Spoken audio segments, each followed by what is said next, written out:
Good evening. और आप सभी को एक एक मोल आशीर्वाद। खुश रहो, स्वस्थ रहो। और लास्ट क्लास में हम मोल इंट्रोड्यूस कर ही चुके हैं, नहीं?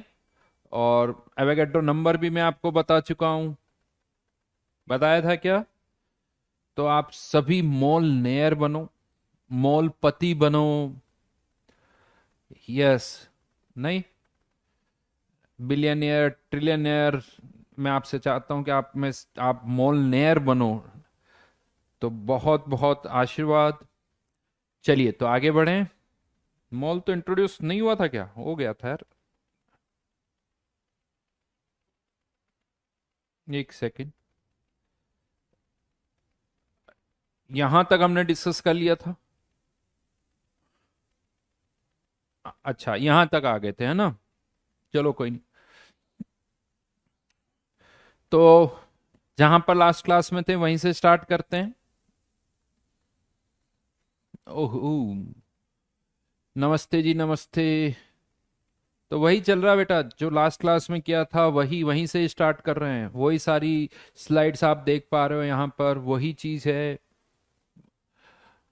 शौर्य जी, बहुत बेसिक से पढ़ा रहा हूँ, है ना? इतना बेसिक से तो पता नहीं, है ना, जमीन के अंदर घुस घुस के पता नहीं कितना अंदर चला गया। इससे ज्यादा जाऊंगा तो दूसरी तरफ निकल जाऊंगा अर्थ के। तो इससे ज्यादा और क्या नीचे घुसेंगे? नहीं। बहुत बेसिक से, एकदम जमीन पर भी नहीं, जमीन के अंदर से। Very good evening. हाँ भाई, ये पहला लेक्चर ही है। जो स्टूडेंट्स अगर कोई नए हैं तो मैं बता दूं, एक लेक्चर हमारा हो चुका है। ये सेकंड लेक्चर है, ठीक है? और अगर कोई आज पहली क्लास में आया तो मैं उनसे यही कहूंगा कि फर्स्ट क्लास देखें, नहीं तो ये समझ में नहीं आता, है ना? तो हमेशा कहीं पर भी आप अगर चैप्टर देख रहे हो तो फर्स्ट लेक्चर जरूर देखें, फिर सेकंड, फिर थर्ड, तभी वो समझ में आता है, सीक्वेंस तभी बनती है। डायरेक्ट अभी आप ये लेक्चर देखोगे तो आपको समझ में नहीं आएगा। उसके लिए पहले आप फर्स्ट लेक्चर देखिए, फिर सेकंड लेक्चर देखिए, थोड़ा जल्दी देखिए ताकि रिकॉर्डिंग से आप कर सको। उसके बाद आप लाइव आइए, मजा आएगा लाइव पढ़ने में। यस। अगर किसी को डाउट है कि ये लाइव है या नहीं, तो ये भैया ये लाइव क्लासेस हैं। आप लोगों के स्टेट नाम मुझे दिख रहे हैं। आदर्श दिख रहा है, पीयूष दिख रहा है, करण दिख रहा है, यमन दिख रहा है, टॉम भी दिख रहा है, गवीश भी दिख रहा है, यशराज भी दिख रहा है, अविरल भी दिख रहा है, अग्निवा, निशित। निशित एक स्टूडेंट था मेरा 2011 में जिसकी सिक्स रैंक आई थी। एंड उस टाइम पर वो कोटा की बेस्ट रैंक थी, सिक्स रैंक थी। सोलह, आदित्य, सागर, सहज। हाँ हाँ हाँ, हरिधन, यश। और बोलिए, और कौन कौन है बताओ, देखें क्लास में और कौन कौन है। दीक्षा, शक्ति, तैयब, स्नेहा, अन्नू, अदिति, फरहीना, शक्ति, सत्यम। अच्छा, आदित्य। ओहो, वेरी गुड। एक्चुअली आदित्य मेरे सन का नाम भी है, 7 ईयर ओल्ड। वो अभी सेकंड क्लास में आया, उसका नाम भी आदित्य है। जनरली आदित्य होते हैं। आदित्य मैंने अभी किसी का नाम देखा, प्रिंस, जीतू जी, जीतू भाई, आयुष, ऋषभ, लखन। मेरा नाम है लखन ऐसा? शाश्वत, खिलाड़ी। अच्छा, चलो जी, चलो अब नाम हो गए। हम्म।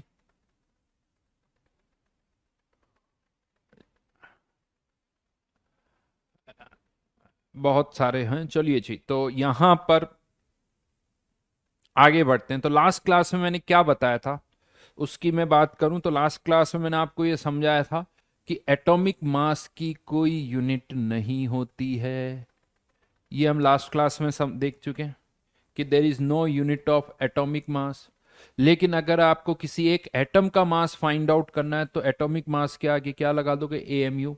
यानी एल्यूमिनियम का एटॉमिक मास है 27, उसके एक एटम का मास कोई पूछे तो वो हो जाएगा 27 एएमयू। ठीक है? और 1 एएमयू कितने ग्राम होता है वो भी यहां पर लिखा गया है। चित्रांश, भाई मयंक, और ठीक है, हर्ष। अब आप सबके अब नेक्स्ट क्लास में लूंगा, जिनके नाम नहीं ले पाया वो नेक्स्ट क्लास में लूंगा, ठीक है? नेक्स्ट, तो ये हमने बता दिया था। फिर यहां पर मैंने आपको एक टर्म और बताई थी, ग्राम एटॉमिक मास। और हमने देखा कि किसी भी सब्सटेंस के ग्राम एटॉमिक मास में,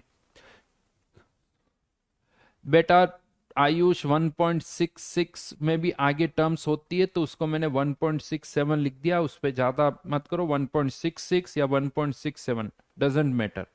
ठीक है, आ जाएगा आंसर। तो यहां पर अब मैं वापस इस पॉइंट पर आ रहा हूं। किसी भी सब्सटेंस के ग्राम एटॉमिक मास में जो नंबर ऑफ एटम्स होते हैं वो हमेशा कितने आते हैं, 6.022 इंटू 10⁻23। ये बताया था मैंने। चाहे वो आयरन हो, चाहे एल्यूमिनियम हो, चाहे कोई और हो, अगर मास उसके ग्राम एटॉमिक मास के बराबर है तो नंबर ऑफ एटम्स हमेशा इतने ही होंगे, और इसी को हम कहते हैं एवोगैड्रो नंबर। इस नंबर को कहा जाता है एवोगैड्रो नंबर। ये एक यूनिक नंबर है। यानी 27 ग्राम एल्यूमिनियम में भी इतने ही एटम होंगे, 56 ग्राम आयरन में भी इतने ही एटम्स होंगे, 16 ग्राम ऑक्सीजन में भी इतने ही एटम्स होंगे, 14 ग्राम नाइट्रोजन में भी इतने ही एटम्स होंगे। राइट। और इसी नंबर को हम और क्या बोलते हैं, वन मोल। इसी नंबर को और क्या बोला जाता है, वन मोल। यानी एवोगैड्रो नंबर बोल दो, वन मोल बोल दो, बात एक ही है। वन मोल बोल दो, बात एक ही है। देखो राकेश, कहीं कहीं कुछ लिखा हुआ है तो उस पर फोकस मत करो बेटा।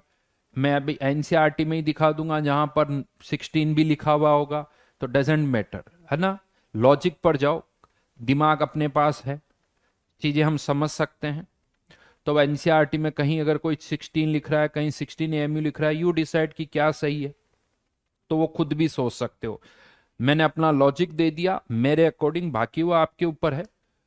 वो आपके ऊपर है कि आपको मानना है या नहीं मानना है। लॉजिक मेरे पास है, बिना लॉजिक के बात नहीं करता मैं, तो वो लॉजिक दिया आपको मैंने।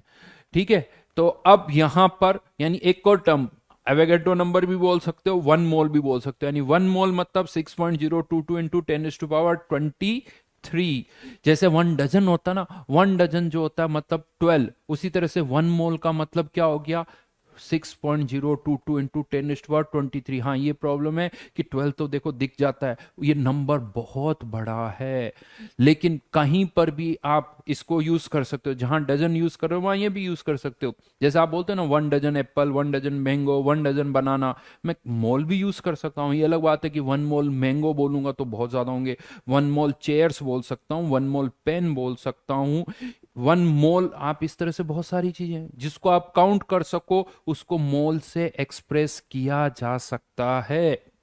1 मोल एप्पल्स, 1 मोल कार, लेकिन ये नंबर बहुत बड़ा है, ये ध्यान रखना, 10⁻23 के ऑर्डर का। तो 1 मोल। लेकिन अब यहीं से एक और चीज आती है। 1 मोल मतलब एक तो ये समझ में आ रहा है कि इतने नंबर ऑफ एटम्स, और साथ में ये भी समझ में आ रहा है कि अगर 1 मोल आयरन है तो इतने तो एटम्स होंगे, और उसका मास कितना होगा, 56 ग्राम।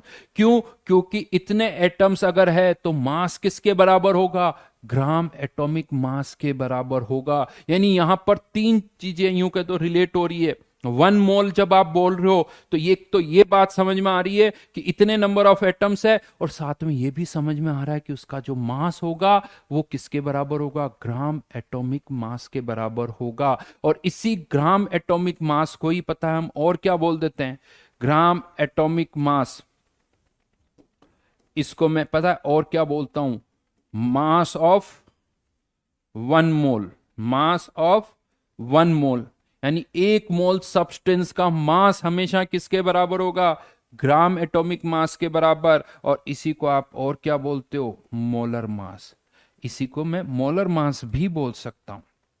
राइट। 1 मोल का मास किसके बराबर होगा, ग्राम एटॉमिक मास के बराबर होगा। लिख लो, ये चीज लिख लो। यानी मोलर मास बोलो या ग्राम एटॉमिक मास बोलो या मास ऑफ 1 मोल बोलो। लेकिन ब्यूटी क्या है मोल की, मोल की ब्यूटी क्या है कि अगर मैं आपसे कहता हूं कि मेरे पास 1 मोल आयरन है, मैंने स्टेटमेंट तो एक बोला है, लेकिन आपके पास दो इंफॉर्मेशन पहुंच गई। क्या पहुंच गई, क्या पता चल गया? जैसे ही मैंने बोला 1 मोल आयरन, तो आप में से कुछ के दिमाग में आया होगा कि यार 1 मोल आयरन मतलब N A number of iron atoms, ये दिमाग में आया होगा। और कुछ के दिमाग में आया होगा कि 1 मोल आयरन मतलब कितना आयरन, उसके ग्राम एटॉमिक मास के बराबर, मतलब कितना आयरन, 56 ग्राम। यानी मोल भी एक अमाउंट को एक्सप्रेस करने की यूनिट है। मोल के थ्रू भी आप किसी सब्सटेंस की अमाउंट को बता सकते हो, लेकिन जब आप मोल में अमाउंट को एक्सप्रेस करते हो तो उससे आपको नंबर भी पता चलता है और उससे आपको मास भी पता चलता है। बिल्कुल सही लिखा श्रीजन ने, बिल्कुल सही लिखा कि नंबर एंड मास दोनों पता चल जाते हैं। यानी एक तीर से दो शिकार आप कर रहे हो कि 1 मोल सब्सटेंस नंबर भी पता चल गया और उससे मास भी पता चल गया आपको यहां पर। यानी अगर मैं आपसे कहता हूं कि 1 मोल लेट्स से एल्यूमिनियम, क्या पता चला इससे? इससे ये पता चला कि कितना एल्यूमिनियम है हमारे पास, 27 ग्राम। और नंबर ऑफ एटम्स कितने हैं? तो ये पता चल जाएगा N A number of atoms. N A number of atoms, number भी पता चल गए और उसका मास भी पता चल गया। अगर एटम्स है तो एटम्स, अदरवाइज मॉलिक्यूल है तो क्या हो जाएगा, मॉलिक्यूलर मास। जैसे अगर मैं आपसे कहूं कि 1 मोल वाटर, इससे क्या पता चल रहा है? 1 मोल वाटर क्या पता चल रहा है आपको? मॉलिक्यूलर मास कितना होता है इसका, 18। तो 1 मोल वाटर का मतलब, यस बिल्कुल सही, कितना, 18 ग्राम। 18 ग्राम। और क्या पता चल रहा है? N A number of molecules of water, ये भी पता चल रहा है, मॉलिक्यूल्स ऑफ वाटर। हाँ या ना? बिल्कुल सही, दो चीजें एक साथ पता चल रही है। सोचो आप, अभी हम पानी वैसे तो 1 लीटर 2 लीटर लीटर की टर्म्स में बात करते हैं, सोचो हम पानी मोल्स की टर्म में होता तो आप मार्केट में जाते, जैसे ऐसे बोलते हैं कि यार 1 मोल पानी दे दो, यानी 18 ग्राम। 2 मोल पानी दे दो, 36 ग्राम। 3 मोल पानी दे दो, 54 ग्राम। 10 मोल पानी दे दो, 180 ग्राम। 180 ग्राम मतलब लग वन, यानी 180 ग्राम यानी 180 ml। एक ग्लास में 180 ml के आसपास आता है, नॉर्मली हम ग्लास यूज करते हैं ना घर में। तो आप सोचो मोल्स की टर्म में पानी, यानी 10 मोल पानी, आप 10 मोल पानी पी गए। आप एक ग्लास पानी पी रहे हो यानी अप्रोक्सीमेटली 180 ml, तो आप 10 मोल वाटर पी गए। 10 मोल्स, इससे आपको क्या पता चला? एक तो ये तो पता ही चला कि इतना पानी आपने पी लिया, उसके साथ में आपको ये भी पता चल गया कि इतने पानी में ऑक्सीजन के कितने एटम्स थे, इतने पानी में हाइड्रोजन के कितने एटम्स थे, ये भी पता चल गया। यानी आपके अंदर कितने ऑक्सीजन के एटम्स जा रहे हैं, कितने हाइड्रोजन के एटम्स जा रहे हैं, ये भी पता चल रहा है। ये भी पता चल रहा है। कोई पूछ रहा सर एन ए का मतलब क्या है? बेटा ऐसे मत पूछो यार, ये एन ए लिखा हुआ है, लास्ट क्लास में बताया हुआ है। ऐसे भूल जाओगे पुराना, मैं आगे बढ़ जाऊंगा फिर पूछोगे तो फिर तो क्या मतलब है? नहीं, ये सब लिखा हुआ है, ये सब लिखा हुआ है। हाँ, अभी 22.4 नहीं आया बेटा, जो अब आएगा तब देखा जाएगा। तो यानी आप सोचो कितना मजा आ जाएगा अगर पानी जो है हमें इसी तरह से, यानी डेली लाइफ में हम मोल यूज नहीं करते हैं, लेकिन मुझे लगता है कि ये ज्यादा अच्छी टर्म है। आप गोल्ड खरीदने जा रहे हो, आप गोल्ड खरीदने जा रहे हो या कुछ और, तो मोल्स की टर्म में सोचोगे तो आपको यह भी पता चलेगा कि इसके अंदर कितने नंबर ऑफ एटम्स है, कौन से एटम कितने हैं, ऑक्सीजन है या नाइट्रोजन है या क्या है, वो भी आपको पता चलेगी। तो यहां पर ये इंपॉर्टेंस है। अच्छा, 18 ग्राम पानी है तो 1 मोल, 36 ग्राम है 2 मोल, 54 ग्राम है 3 मोल्स। तो मोल से आप दोनों फाइंड आउट कर सकते हो। तो यहां पर अब मैं आपको कुछ फॉर्मूले लिखवा रहा हूं। Number of moles, number of moles equals to, अगर किसी में नंबर ऑफ मोल्स निकालने हैं और मुझे मास पता है तो mass of substance, mass of substance divided by gram atomic और मॉलिक्यूलर मास। अगर एटम है तो एटॉमिक मास और मॉलिक्यूल है तो मॉलिक्यूलर मास। ग्राम एटॉमिक और मॉलिक्यूलर मास से डिवाइड कर दो। जैसे 54 ग्राम अगर एल्यूमिनियम है तो एल्यूमिनियम के नंबर ऑफ मोल्स कितने हो जाएंगे, 54 divided by 27, 2 moles. 81 gram aluminium है तो 81 डिवाइडेड बाय 27 कितने मोल्स हो गए, 3 मोल्स। राइट, तो एक तो ये फॉर्मूला हो गया जो आपको याद रखना है। दूसरा एक और फॉर्मूला, नंबर ऑफ मोल्स अगर हमें निकालने हैं तो number of moles equals to कैसे, number of atoms, number of atoms और molecule divided by Avogadro number, divided by Avogadro number. लिख सकते हो इसको, मोल ग्राम एटॉमिक मोलिकुलर मास को मोलर मास भी बोल सकते हो, एक ही बात है, बिल्कुल बोल सकते हो जी।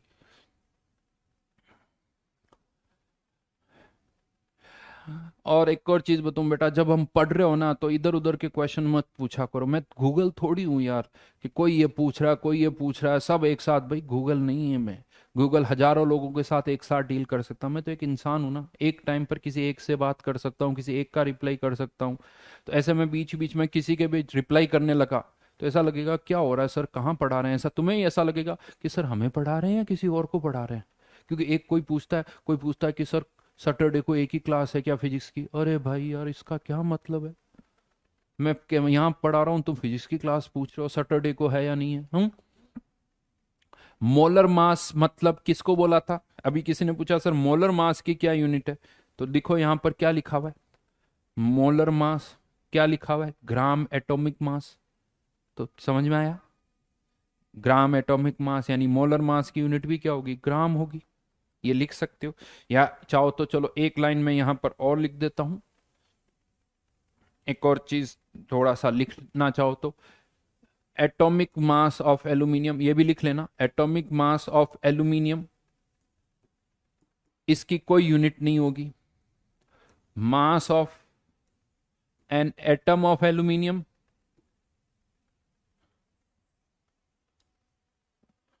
एन एटम ऑफ एल्यूमिनियम, ये कितना हो जाएगा 27 AMU। और एक और चीज, मोलर मास ऑफ एल्यूमिनियम यानी एक मोल का मास 27 ग्राम, जिसे आप और क्या बोल सकते हो, ग्राम एटॉमिक मास। समझ में आया कि ग्राम लगाने से क्या होता है, AMU लगाने से क्या होता है, ये सब यानी क्लैरिटी आ जानी चाहिए कि कब यूनिट लगानी है कब यूनिट नहीं लगानी है, और ये सारी टर्मिनोलॉजी यहां पर आ गई। बेटा फर्स्ट क्लास से देखो क्या बोला है, हर चीज का रिप्लाई कर दिया। आप कोई सेकंड क्लास में आके बोलता है सर बुक कौन सी, बेटा फर्स्ट क्लास फर्स्ट लेक्चर सुनो, सारे क्वेश्चन का रिप्लाई मिलेगा, और भी बहुत सारी चीजें अपने आप समझ में आ जाएगी। ठीक है, अब यहां पर मैंने ये फॉर्मूले भी लिखवा दिए, तो चलिए थोड़े से क्वेश्चन करते हैं, जो हमने डिस्कस किया उस पर कुछ क्वेश्चंस यहां पर अब हम कर रहे हैं। तो